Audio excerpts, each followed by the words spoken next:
Happy Devils Tuesday. This is At the Point, our maiden voyage.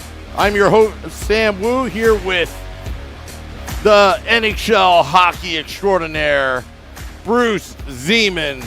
Episode 1, our maiden voyage. Good evening, good afternoon, good morning, wherever you are. This is a new podcast titled At the Point. It's something that's been brewing for the last 3 years. My good friend, Bruce Zeman, who I will let him introduce himself, his credentials, but we're going to talk a lot about NHL hockey, hockey issues, and of course, a little bit of your New Jersey Devils here on the Let's Go Devils Podcast Network, as we're on Facebook Live, YouTube Live, X Live, and Twitch. Bruce, welcome to the big show. Well, Sam, it's so glad to be here. I'm glad to be with you, and it's taken us a while to get this going, but we've got this new podcast. I think we're going to talk some great hockey each week, and we're going to get into a lot of different things, and we're going to be talking about the greatest sport there is, hockey, specifically the NHL, and all the variables that come with it.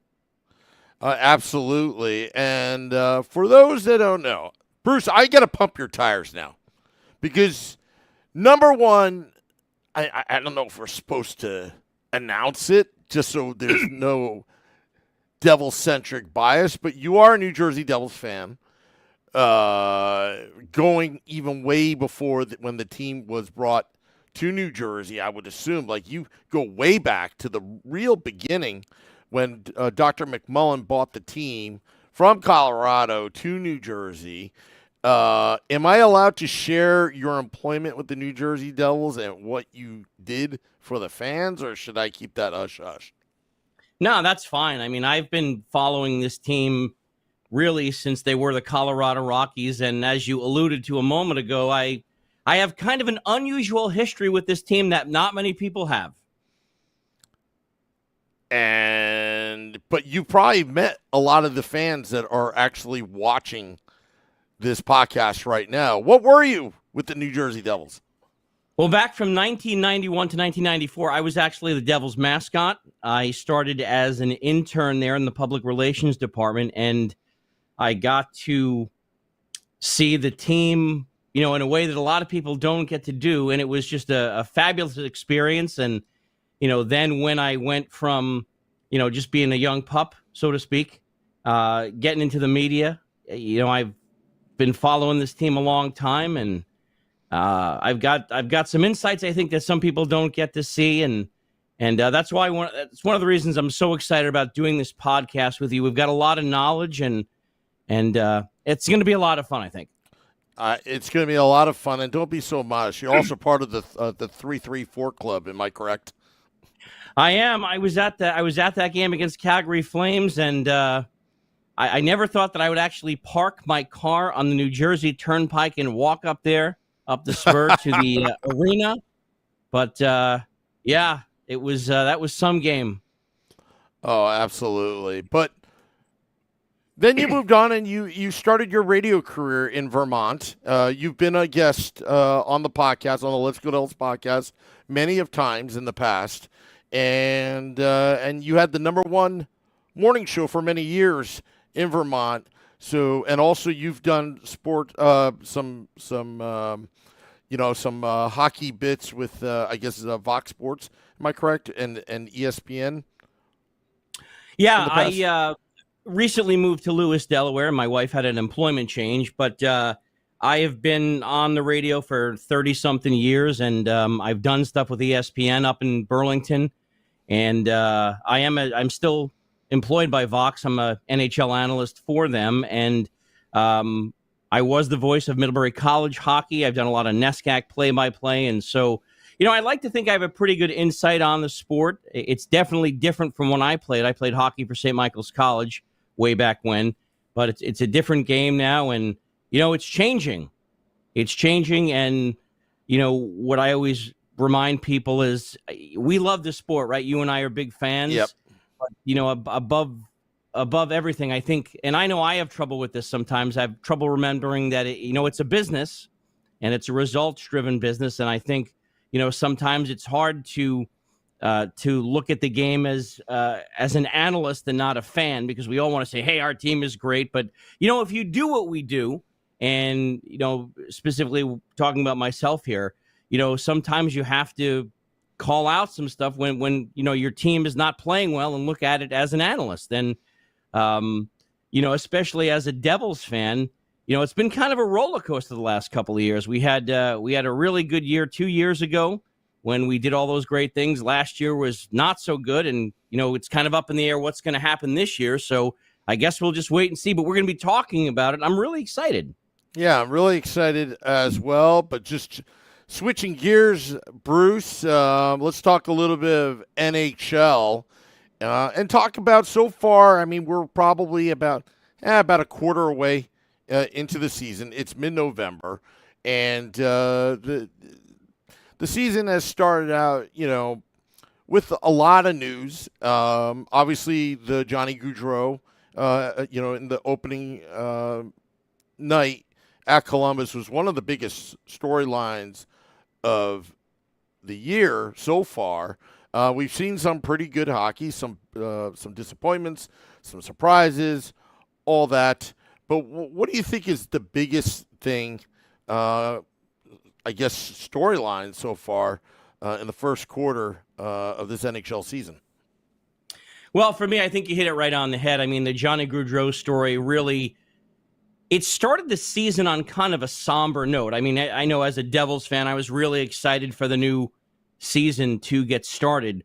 But, I remember that night when the news came out about Johnny Gaudreau. I was like everybody else. I was in shock. Like, I just couldn't believe that happened.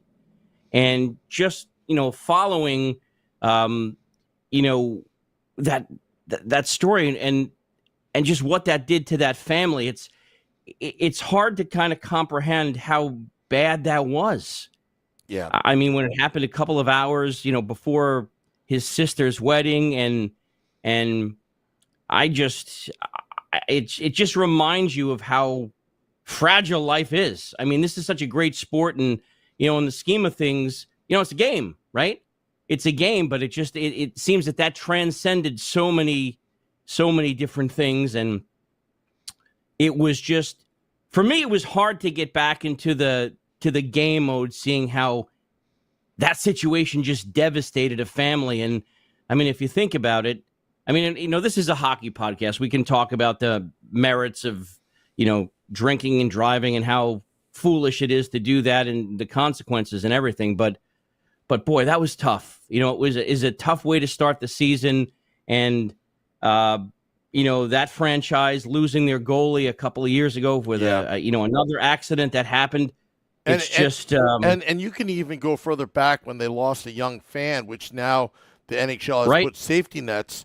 That young fan that just got hit by a puck innocently back in, I think, 2003 or 2004, early 2000s. I mean, the Columbus Blue Jackets franchise, has suffered some real losses of human life. And when that story came out, Bruce, it's kind of like you're in shock how heinous it is, how disgusting it is, and over this, the loss of two lives here, Johnny and Matthew, Gaudreau. The families are involved, just so many integral parts. But just like 9/11, I try to focus on the reaction, like the people going into the buildings. Well, how did the hockey community react? We saw what happened in Calgary, and the flowers right, in front of the Saddle Dome. How and the Columbus Blue Jackets and how the NHL reacted. There was the business side of the hockey, we don't talk about, what they did with the salary cap. Okay, there's a temporary relief there or whatnot. It's understandable. So the rules didn't really apply. But it's the Columbus Blue Jackets and that ceremony, how classy it was done. It wasn't over the top.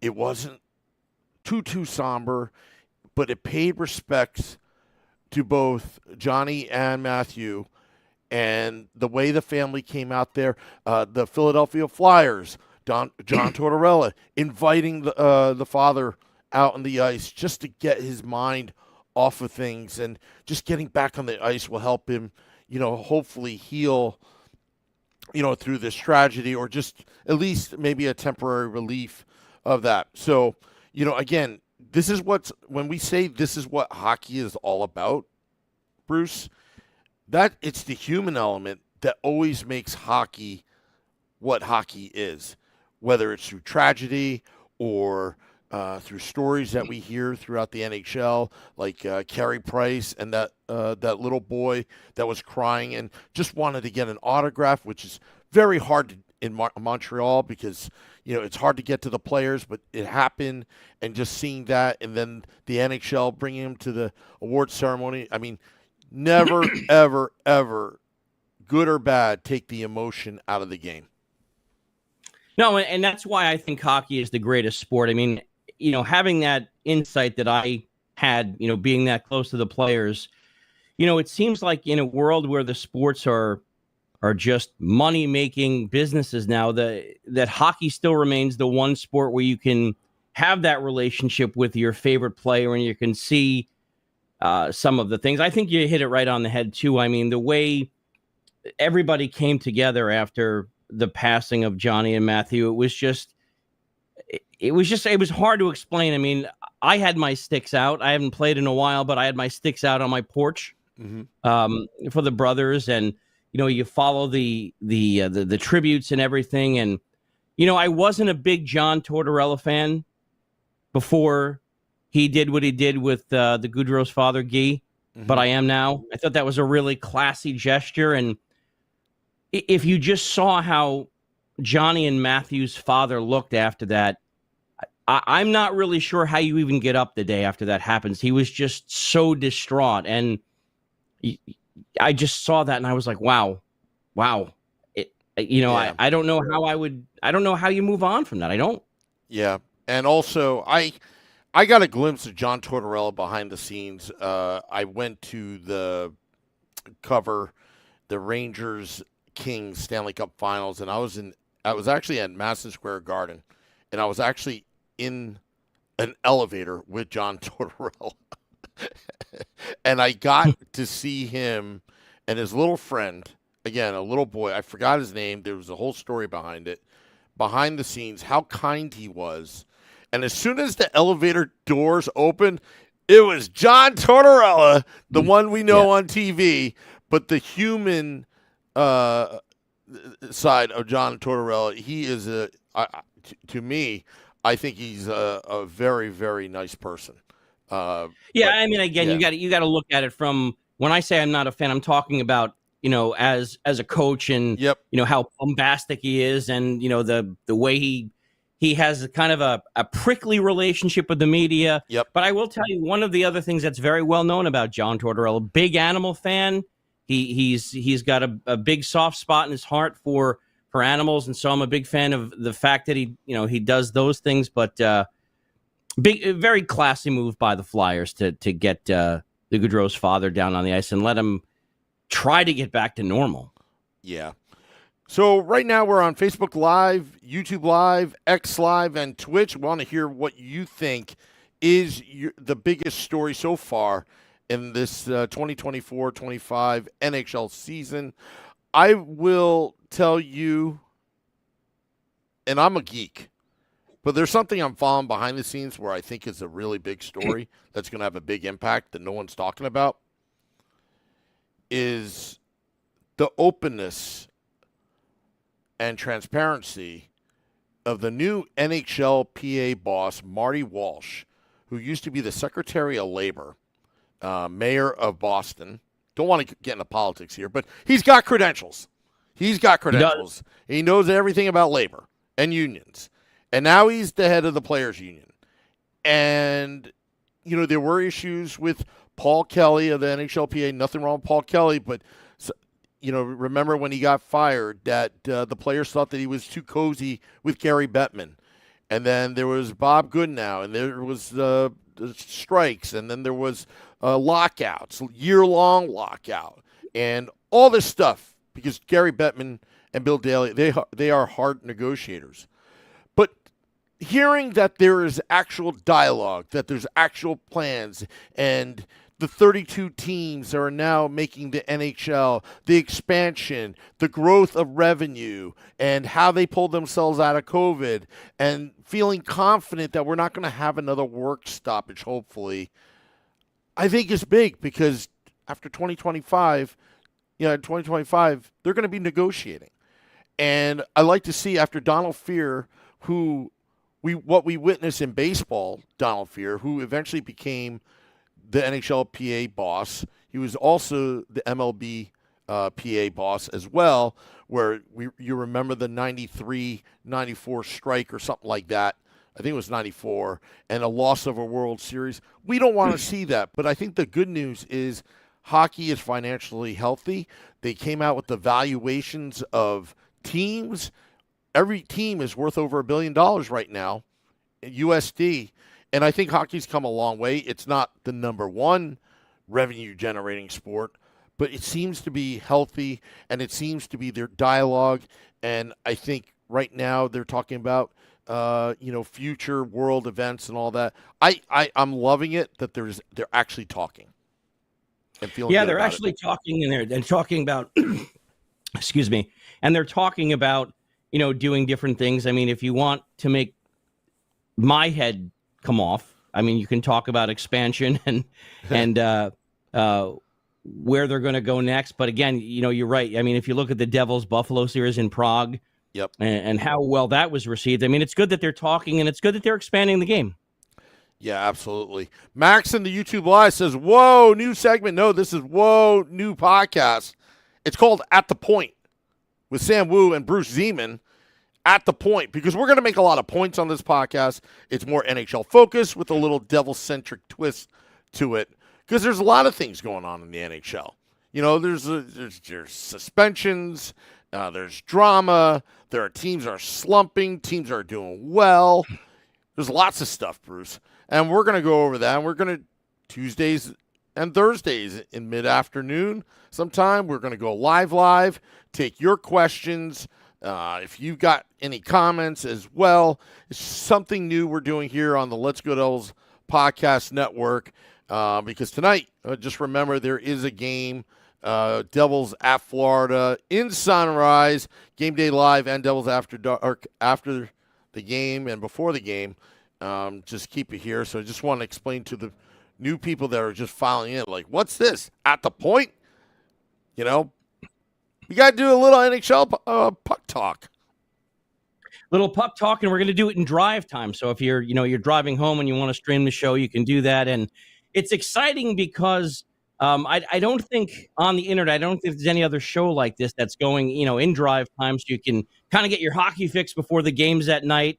And just, we talk a little bit about what's going on because, one of the things that I wanted to mention too is, for me, one of the biggest stories of the year too, Sam, is how some teams have gotten out to like a gangbuster start, like the Winnipeg Jets. And then there are some teams that are just not doing anywhere near what we thought they were going to. Teams like, the Nashville Predators that we expected huge things from, that are really, they don't have things together yet. And I mean, I think the Winnipeg Jets are 14-1 or something like that. I don't think, although I thought they were going to be good, I didn't think they were going to be that good. And boy, what a great start to the season for them.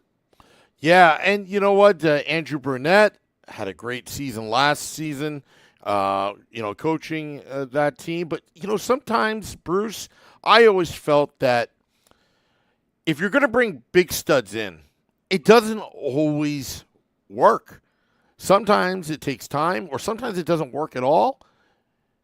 In this case, I think it will work its way out in Nashville. But right now, they're not doing very well. Now, in terms of the Winnipeg Jets, nobody expected that. Nobody expected them to be number one. But will there be a market correction, so to speak, down the road, that remains to be seen. But I always said for any NHL team entering into a new season, this is the time to pad the points because you're going to need it down the road in the standings because seeding is everything, in my opinion, getting into the playoffs and having that home ice advantage when you get there. Yeah, absolutely. I mean, if you just take a look around the league real quick, I mean, Florida, is at the top of the Atlantic. They're 11-3-1. You've got Carolina at 11-3, 11-3 in the Metropolitan. If you go to the Western Conference, Winnipeg 14-1, and then in the Pacific, the Kings a little bit of a surprise to me at 9-5-3. So I think you're right, though. I think there's going to at some point going to be a market correction. I mean, some of the teams that did not really get off to a great start. I mean, the Boston Bruins have been in the news. They did not have a good start. There's a lot of rumors that their head coach is on the hot seat. You look at the Pittsburgh Penguins, and then if you look at Utah, they're in 5th place in the Central right now. They are, which is crazy. 6-6-3. I mean, it's amazing the way expansion teams, although they're not really an expansion team, they're just relocated from Arizona, which maybe this is a topic for another time, but I don't know why the team was in Arizona for so long anyway, since nobody really seemed to care that they were there. But I mean, there's a lot of things that could happen. I mean, and if you talk, if you look to what you started with at the beginning of the show, are there going to be any coaching changes? There's rumors that Mike Sullivan is in trouble in Pittsburgh and Jim Montgomery in Boston. And if that happens, do we see a return of Joel Quenneville? I mean, he's rumored to, now that he's been reinstated. Ooh, and you know what? That could be a touchy subject. When it is, if you're gonna, if a team is gonna go there, right now I have no opinion on it, but from a media standpoint, that's gonna make news and that's gonna make headlines both in hockey and mainstream, possibly. That's a very polarizing subject, and you know what? But we'll cross that bridge when we get there. But Scotty Bowman's kid, Stan Bowman, was able to land a job, and it's just a matter of time that Joel Quenneville will land a job. It's just a matter of where, and I'm kind of interested to see what the reaction will be around the NHL. I mean, he has definitely got some baggage, and I've had some fans and people that I talk to say, listen, he was reinstated by the league. But, and again, like you said a minute ago, this is probably a subject for another show. But, I mean, if you look into that whole thing, that was an ugly incident. The Blackhawks didn't really handle it the right way the first time when they went through it. And so you're getting the second winningest coach in NHL history. But, again, at what cost? Because you're going to have a fan base that is polarized when they make that decision, if and when. Because I think you're right. It's a matter of time. Till he comes back. But then again, if you put that in context as to me, just a quick point on this. If you look at getting back to the Blue Jackets for a second, if you look at what the Blue Jackets did with Mike Babcock, with like PhoneGate and what they went through. I mean, if we're being honest here, and one of the things I want to try to do on the show is be fair, but also be honest. I mean, if I were the Blue Jackets, I never would have hired Mike Babcock. You want to talk about a coach that comes with some baggage, okay? But, I mean, if you fire him for looking through people's phones, my thought process at the time is, how do you let Joel Quenneville come back after what happened in Chicago? So, but the league has decided he's going to come back. He's been reinstated along with Stan Bowman, so he's back. But like you said, Sam, I think you're 100% right. When they do that, there's going to be a little bit of a firestorm, and rightfully so, in whatever city he gets hired in. And I'm surprised that Stan Bowman was able to find a job that quickly, to be completely honest with you. In terms of Joel Quenneville, again, I think the league is kind of taking a step, making it more on the teams and let them decide kind of thing. And, again, I have no opinion on it right now, but, again, it's just another polarizing subject, just like the Michael McLeod and Hockey Canada situation, which I haven't followed too much. I'm going to dig deeper now that we're doing this podcast. But, Michael McLeod is now playing in the KHL from what I understand. And what will happen as time goes along, we shall see. Also, I'm seeing other people filing in the YouTube Live, JP as well. And also just a programming note, sign up to joinourcrew.com because Shorts Guy and I will be doing Game Day Live and Devils After Dark around Amalie Arena this Saturday, before the Devils take on the Tampa Bay Lightning. Just let you know, sign up to joinourcrew.com, and we will do an email blast and maybe text message blast where we'll be so you can join in on the hoopla fun. We don't have the confirmed thing we're doing, but we will let you know once we've confirmed and shored up, all of our plans. All right, Bruce, here's the fun part. We're going to switch gears from NHL to your New Jersey Devils. Let's talk a little Devils hockey here. Devils first quarter, what are your thoughts? Well, a couple of big surprises for me. I mean, it got off to a little bit of a rocky start. If you look at, there's so many things that happened coming from last season to this season. A lot of people, myself included, I know you and I talked privately about this, about what a disappointing season they had last year. But Tom Fitzgerald went out. He made some of the big changes that we thought he needed to make. Sheldon Keith comes in. Jacob Markstrom comes in. We've got a full season of Curtis McDermott, so they've got a little bit of a physical presence. So those changes were made. And to me, they're a team with very, very high expectations. And, they had a little bit of a rocky start. They didn't really start off that well, little highs and lows and everything. And, I don't know if they've righted the ship yet. I mean, the game the other night against San Jose was certainly not great when you lose to one of the worst teams in the league. But for me, the thing with the Devils is the contributions they're getting for some players early in the season that you didn't really expect.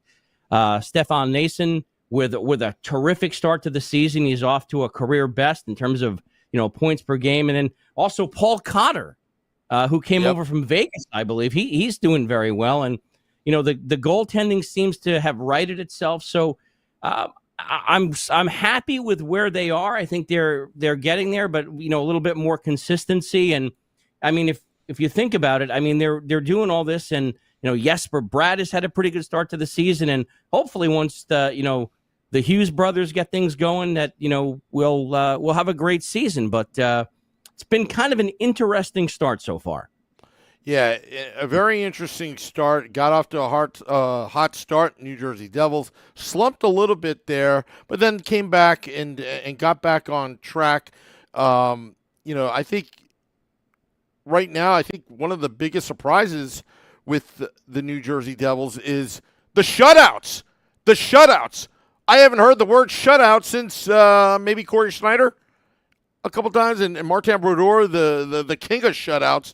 I'm very, very, very pleased about that, because I talk about team defense, strong goaltending, and timely scoring. The Devils have more than timely scoring potential, but I think that's one of the the biggest surprises is the goaltending here of shutouts. And I mean, that takes a team to get a shutout. It's more than just goaltending. It's all the above. I think that's a big surprise. But the big disappointment, and I'm going to say this, Bruce, because nobody can figure it out, and I have some theories on it. Why do the Devils stink at home? It's a new regime, different players, same old Devils. Have I ever told you my theory? Why is that? I can't remember whether you did or not, but if let's throw it out there. I think the team and their marketing people, I think they coddle them, and they kind of get a big head when they come home. That's the only thing I can think of. And as you see, it's a different coach, different players come in and it's the same results where they can't win at home, it makes no sense to me other than maybe they just get too relaxed, too complacent, and they just don't play their A game when they're at home. I don't know what it is, but it just seems like we called them the Road Warriors 2 years ago. They always had problems at home for whatever reason. 1-0 against the Sharks the other night. I mean, credit Mackenzie Blackwood, but come on, you got to beat the Sharks. Well, I've got a theory on this, and again, I played back in the day NCAA hockey Division III, and it's obviously nowhere near the NHL level. But I'll say this: anybody that's ever played the game knows that you play different when you're home as opposed to being on the road, and I'll tell you why. Because there's a different situation when you're on the road. You're with the team, you're in the hotel or wherever you are, and you've got to focus on the game, right? You're focusing on the game. Well, and it really at that level, I imagine, even though they've got a PR department and they've got, people that handle the stuff of the players, if you think about it, if you're home, you've got family issues, you've got people that want tickets, you've got, things that have to get done because they're people, right? I mean, they're hockey players, but they've still got people. And, you can't worry about, your broken garage door if you're an NHL player, if you're on the road, you're doing the thing. So I've always thought that there's more distractions at home. And personally, I always liked, playing on the road better because I thought that I'm not comparing myself to an NHL player. I'm just saying that I always played better because I thought there were less distractions. And I mean, let's be honest, if you go to the Rock, the fans want to see you beat somebody 8-1. They want Jack to have 7 points. And, and sometimes you just got to win the game, 2-1. I just want to say one thing, though, that I thought was kind of funny. You and I have been fans of this team for a long time. And even though Mr. Lamoriello is no longer the GM here, I have to tell you, I was thinking to myself that when the Devils beat the Islanders the other night, 4-3 in overtime, and Dougie Hamilton sent that pass off the boards to Jack, and he broke in, and it was like all three of the other Islanders were in the middle. They were in the neutral zone, and Jack just did like the little spinorama and scored. I remember thinking to myself that I think Lou's head probably came off when he saw that there were no players in his defensive zone. Yeah, I'm pretty sure. Yeah. I mean, it is a little bit in fairness to the Islanders' defense. It's and especially in overtime, it's a little cherry picking there, but that's still part of the game. And that's one of the great things about Jack Hughes and Dougie Hamilton. They can stretch the ice on a 3-on-3. Definitely can stretch the ice and be a threat. But yeah, and what's your biggest disappointment so far? The biggest disappointment, I think, in the season so far is that there's some players that are not, and I'm not picking on anybody, but there's some players that we thought, like Andre Palat, that we thought was going to do some bigger things. I mean, he's got 4 points through 17 games. He's played better as of late. I'd like to see Dawson Mercer get a little bit more involved. I mean, he's got 9 points through 18 games. He's kind of come on a little bit. But, I guess the biggest thing for me is just a little bit more consistency. You're not going to win all the games. You're not going to win every game. But, again, like you said, you can't lose to the Sharks. You can't lose a game like that. But they did, and so, they regroup. And we see. I mean, again, after last year, one of the things that I said on another show last week sometime was what folks have to realize, and even players sometimes, Sam, when you come from another team, and I'm not picking on him, I'm just using this as an example. Like let's take Timo Meier, who came over from the Sharks, okay? Great player, he's played very well as of late and everything, but going from a team that really hasn't done anything in the last couple of years, the Sharks, and they're expected to be terrible again this year, all right?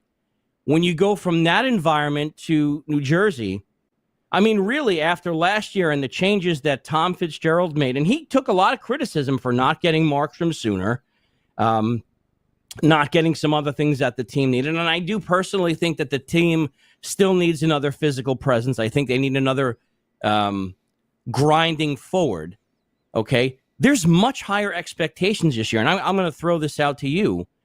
I mean, honestly, after what they went through last year and having really not a very good season, I mean, this year with Markstrom being here and making the changes that they did, I mean, I think the expectations for this team are probably the conference finals. Yeah.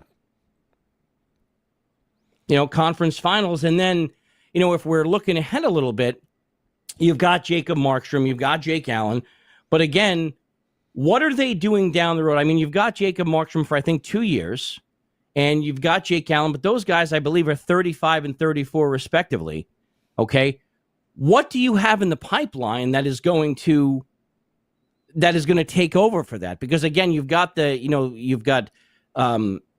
me, you've got, Jack and Nico and those guys coming into their prime. You've got to have an answer, and maybe they do. I mean, the Devils weren't on Askarov, the goalie from the Predators that I believe he went to San Jose, right?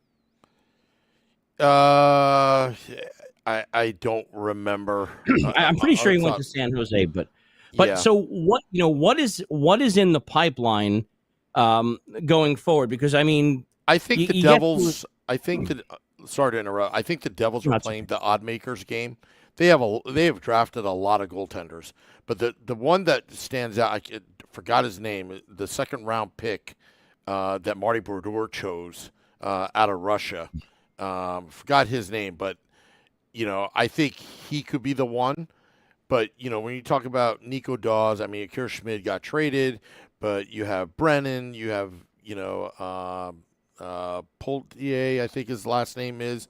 They've got a lot of prospects. It's just all they need is one to make it. So, and I think they're playing the odd makers game, and if they still haven't found that goaltender, they're going to keep on drafting. They're going to keep on drafting till they get it. I think that's where they are, but right now this buys 2 years at least in the interim. While Jack Hughes and Nico Hischier, who haven't really entered their primes yet. They're still young, believe it or not. Like Jack Hughes and Nico Hischier, they're under 25. To me, entering your prime is like 26, 27, where the big money comes in. But yeah, it's just to confirm, Vinny Parisi texted me. He's anxious to go on very soon for Game Day Live after this podcast. But he did go to San Jose, Askarov. But I think Tom Fitzgerald is smart right now. He bought himself 2 years. Let's see how this team does. And they'll draft the best available in every single draft till they get it right. They didn't – I mean, they used the second-round pick like they did with Mackenzie Blackwood years ago. But, there were fourth-round picks. Nico Dawes, I believe, was a third-round pick, if I'm not mistaken. And his name is Mikhail Yegorov. That's the goaltender that Tom Fitzgerald picked in the second round, which along with Marty Brodeur. So, again, and they're all big goaltenders too. Have you noticed that? He's going for 6'5". Yeah. So 6'5" or higher. 6'4". Nico's 6'4". And the thing is too, Sam. I think what people have to remember too is that when you make a trade, and I was one of the people, I can't remember if you were or not, before I moved down here to Delaware, which is where I live now. I mean, I still do some things in Vermont and some other places, but when I was doing my morning show up in Vermont, we had an NHL segment each week. One of the things I think people need to remember is that it's not easy to pry away a team's number one goaltender. And a lot of times when people say, well, why isn't this happening? Why isn't this happening? The Calgary Flames are not going to give you Jacob Markstrom for a 7th-round pick. That's just not going to happen. So you have to realize it's not. So you have to realize if you're going to take someone's number one goaltender, it is going to cost you. And, if the Devils are going to make a move and it's not internally, and, some people wanted them to go out and get UC Saros or the other guy's name escapes me right now. But if you wanted to get UC Saros or Olmark from Boston. Thank There was some rumors about that, but that wasn't going to happen that easily. Well, that's going to cost you. I mean, it's going to cost you. And, to be honest with you, Sam, I don't know how you feel about this. I'm kind of surprised Dawson Mercer is still on the team, not because they didn't want to keep him, but I thought if you're going to make some big deal, I mean, it's going to cost you. And again, if you're going to make some big deal, you're going to have to give up something to get something. And so, like you said, I mean, they're playing the odds makers games. They're going to try to find that next player. But, you've got, like you said, a 2 or 3 year window, and hopefully you find that goalie that you're going to bring in and say, like, listen, this is your team. Yeah. Because if you follow behind the story, I mean, from some of the sources I have, and I don't know if you heard this, I mean, Jacob Markstrom was not happy that he was not traded to the Devils last year. That did not get handled too well. No, it didn't. But it also played in the favor of the New Jersey Devils that he wasn't. Just want to remind the fans that, because if he was, I think the Devils would have had to pay a higher price. But by the offseason, he's 1 year older. His market value in a trade drops. It's the law of how this business works. The trading business works in the NHL and even in most sports. The older you get, the less, at that age, the less market value you have in a trade. I mean, I'll tell you the one thing I really like about Jacob Markstrom, besides the fact I think he's a very good goaltender. If I'm building a team, I'm going to put on my GM hat here for a second. Yep. I want players that want to play here. I want players that want to be here.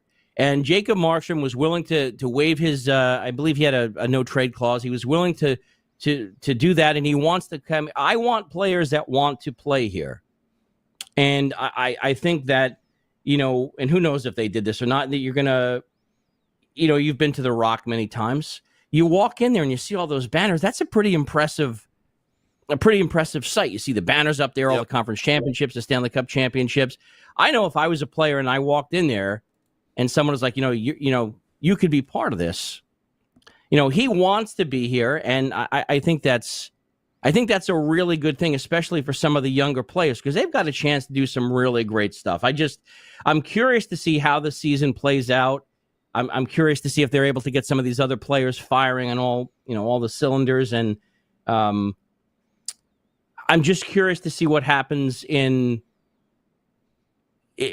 we head towards the playoff. Because another story, and this is not really Devils related, but another story that I'm watching that I think is going to impact the Devils financially is I want to see how much the Rangers are going to wind up paying for Shesterkin, because that's going to set the market for, in my opinion anyway, for any big deal, because the Rangers are going to pay for him. Whew. That is that's another podcast for another day, Bruce. No, absolutely. Yeah. But all I'm saying is that they've got arguably the best goaltender in the world right now.